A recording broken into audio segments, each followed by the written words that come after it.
I have a question regarding your involvement in this series. I'm not going to talk about the Snowman movie, but you were barely involved in that at all. And this time you are going all in as producer, showrunner, and script writer. How come? Well, I think it was because I wanted to. I mean, when previously on most of the productions based on my writing, I've just passed the material over to the directors and the creators and said that if this can be useful input for your story, help yourself. You're the storyteller now. Here it was different because I really wanted to be the storyteller of this TV series. I think it was basically because I liked the idea of a TV series so much better than the idea of a 2-hour movie. It would be difficult for me to distill one of my stories down to 2 hours. I had at this time also some more experience with writing for TV and the screen. So it was a challenge, but it was also an opportunity to see if we could use this medium to tell a story that is. I'm blessed with a bad memory, or with what do you call it? Not bad memories, but bad memory. So I had more or less forgotten the story. So going back to the Devil's Star, it was for me. It was like adapting somebody else, and so I really enjoy that because it was like going back to zero, and also I don't have any problems with killing my darlings or killing my babies. It was actually in many ways it was good to get rid of some of them, and just imagine the story all over again. And it was also fruitful to collaborate with someone. Øystein Carlsen was much in on the story from the get-go. He and I have collaborated also a little bit on Exit, so it was. It was a different way of working than when writing novels. Did you have final call all over in this production? I don't know. In theory, I guess we haven't. It has never come to come to a blow about. I think the main rule that we have put down is that I'm deciding. What we are going to tell, and Øystein is deciding how we're going to tell it. Yeah. And I think it's mainly based on the 5th novel, is that correct? And does the 5th novel mean something special to you since it was the first one that was translated in English? Yeah, no, I think that is probably a coincidence.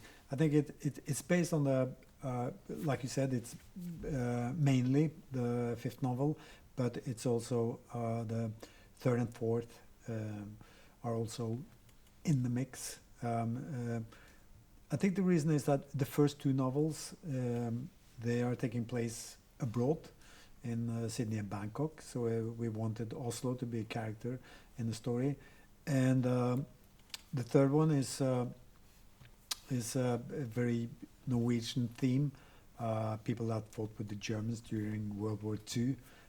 So it's addressing, more very specific Norwegian issues. And it was The Devil's Star is probably the first novel where it's a very traditional genre-based story, well within the boundaries of the who's done it hard-boiled detective novel.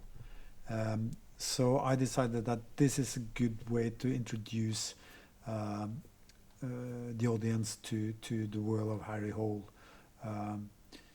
So it was it was a sum of all those factors. And will the readers who know the novels will be surprised now and then by some things that are new to them when they watch the show? I think that, you know, there are some story elements that are added, but I do think that the atmosphere and the story is the Harry that we have gotten to know in the books. Then again, of course, there is an actor who's playing Harry who has to bring his creativity and his own personality to that character. So it will. My advice to readers would be that, you know, the Harry Hole that you have in your mind, hold on to that Harry. You will probably not get to meet that Harry in this novel, but you know, let's see if you can handle two Harrys. The Harry that you have created yourself based on the novels, and this is a Harry that is probably going to look a bit different and be a little bit different, but still he's a very close relative to your Harry. You mentioned the audience, the Netflix worldwide audience. So what are your expectations for reaching a much broader audience via the series than the books have? I don't really have any, or I try not to have any expectations. I don't think there's any good in having expectations, because if you start thinking about an audience, there's always the temptation to try to you know, to visit the audience where you think they are, to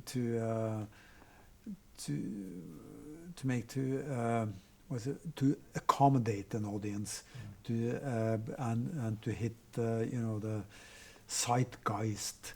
I think that is impossible. I think that people will notice if you try to do that, if you try to accommodate them too much. So what we are doing is that we are in this universe.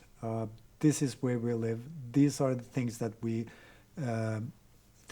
think are interesting and fascinating, and this is a good story. So we invite people in.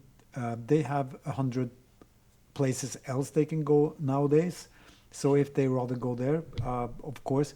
But if you want to come in, you're very welcome in. But I'm sorry, we can't go visit you where we think you are. You have to come to us and visit us.